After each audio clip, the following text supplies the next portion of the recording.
আসসালামু আলাইকুম রহমতুল্লাহি ওবারাকাতু। দুনিয়াতে যতদিন বেঁচে থাকব ততদিন আমাদের নিরাপত্তা দরকার, আর পরকালে যখন চলে যাব তখন দরকার মহান রব্বুল আলমিনের ক্ষমা। সুপ্রিয় দর্শক, এই দুটি উদ্দেশ্যেই আজকের ভিডিওটি। সুপ্রিয় দর্শক, সহিহ হাদিসের মধ্যে এ সম্পর্কে অত্যন্ত গুরুত্বপূর্ণ একটি দোয়া এসেছে, যে দোয়াটি রাসূল করিম সাল্লাল্লাহু আলাইহি সাল্লাম সাহাবায়ে কেরামদেরকে শিখিয়েছেন।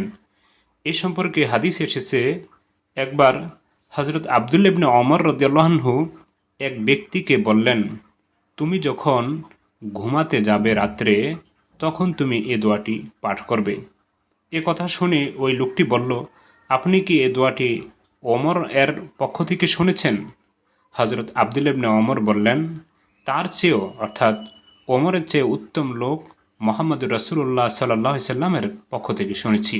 এ কথা বলার পর হজরত আবদুল্লাহ ইবনে ওমর রাদিয়াল্লাহু আনহু ওই ব্যক্তিকে এ দোয়াটি শিখিয়ে দিলেন, আল্লাহুম্মা ইন্নাকা খালাকতা নাফসি ওয়া আনতা তাওয়াফফাহা লাকা মামাতুহা ওয়া মাহইয়াহা ইন আহইয়াইতাহা ফাহফাজহা ওয়া ইন আমাত্তাহা ফাগফির লাহা আল্লাহুম্মা ইন্নী আসআলুকাল আফিয়াহ।